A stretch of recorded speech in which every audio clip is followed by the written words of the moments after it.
Viens, suis-moi,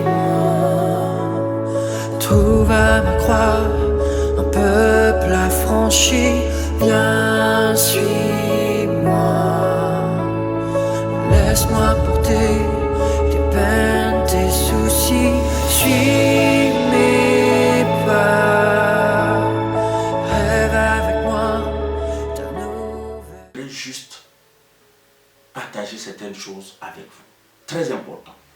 Souvenez-vous, l'annonce qui autorisait la reconstruction de Jérusalem a été faite en 445 avant Jésus. Sur le plan de la chronologie biblique, 445 avant Jésus correspond à 3517 ans. C'est-à-dire quoi? Au moment où le roi Artaxerxès signait l'autorisation pour que Jérusalem soit rebâtie, l'humanité était âgée de 3517 ans. N'oubliez pas.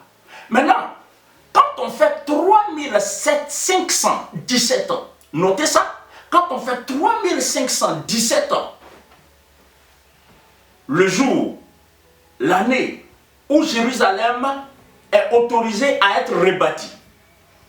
Souvenez-vous, entre ce jour et la crucifixion de Jésus, il devrait se passer 483 ans, 69 semaines.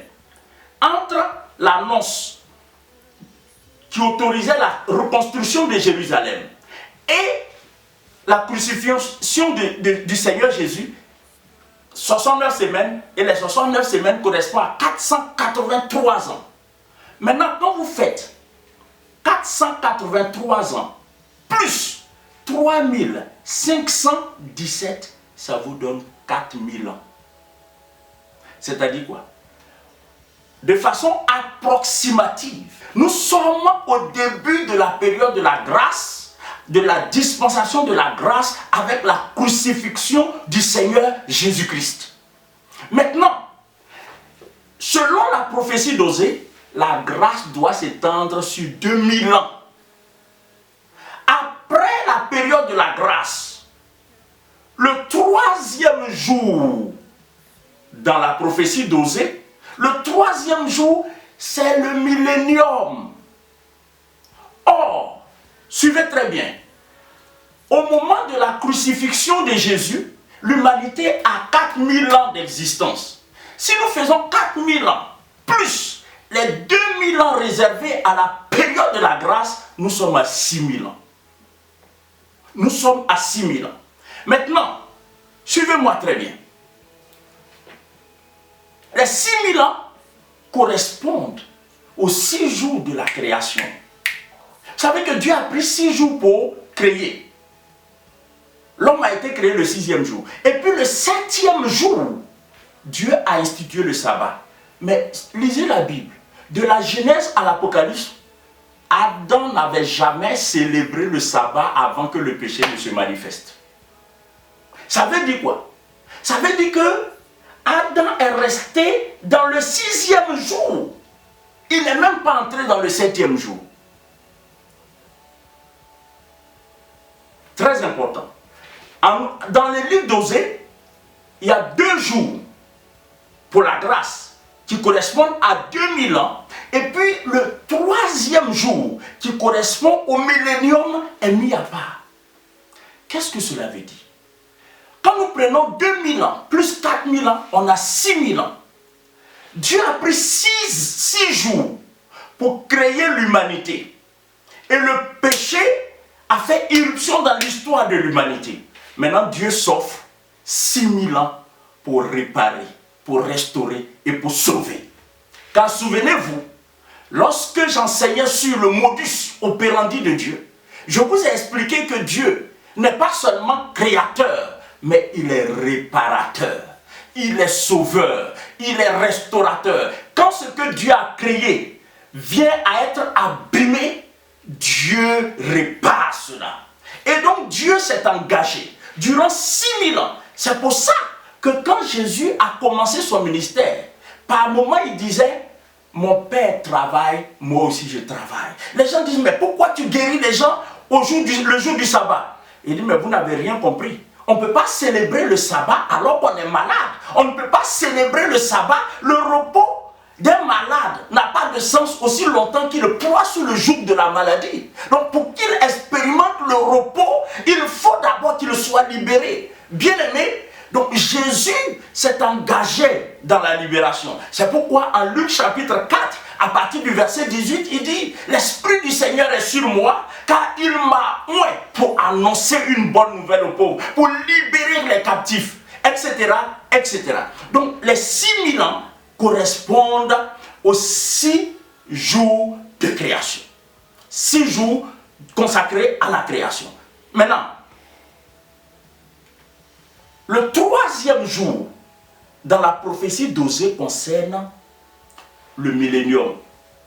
Le 3e jour correspond au millénium. Bien aimé, ce que je vais dire pour terminer est très important. La crucifixion a eu lieu en l'an 30 de l'ère chrétienne. À l'an 30 de l'ère chrétienne. C'est à cette date-là que la crucifixion a eu lieu. À l'an 30 de l'ère chrétienne. Selon la chronologie biblique, l'an 30 de l'ère chrétienne, qui correspond à 4000 ans, dans nos calendriers actuels. Parce qu'il faut faire la différence entre la chronologie biblique et le calendrier que nous utilisons aujourd'hui. Donc, selon le calendrier actuel, la crucifixion, c'est-à-dire que la crucifixion qui a eu lieu alors que l'humanité avait 4000 ans, selon la chronologie actuelle, il faut comprendre cela. Nous sommes, selon la chronologie biblique, en 2029 ou 2030, l'humanité va achever les 6000 ans. D'une part, selon la chronologie biblique et en tenant compte du calendrier actuel. Qu'est-ce que cela veut dire? Si les 6000 ans prévus par Dieu pour sauver, pour restaurer, pour réparer l'humanité doivent prendre fin, auront leur terme entre 2029 et 2030, cela veut dire quoi? Cela veut dire qu'en 2029 et en 2030, nous serons au seuil du millénium, du règne messianique. Or, entre le commencement du règne messianique,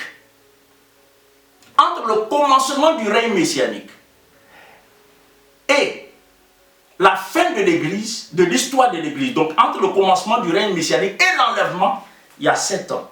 Les 7 ans en question, c'est la 70e semaine de Daniel.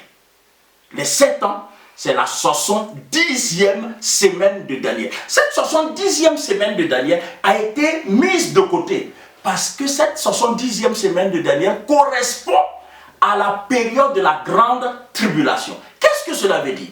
Cela veut dire 2029 ou 2030, nous devrons retrancher 7 ans.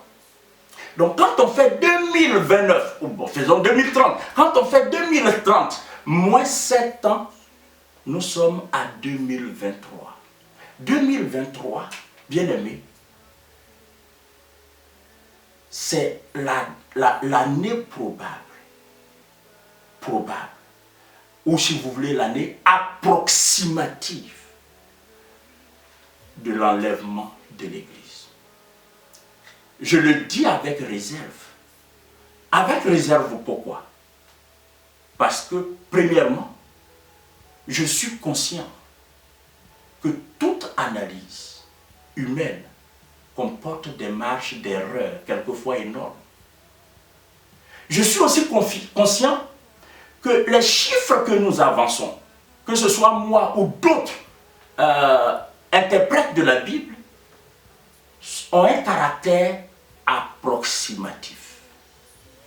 Un caractère approximatif. En fait, je dis ça avec réserve parce que la Bible dit que nous connaissons en partie. Cependant, la réalité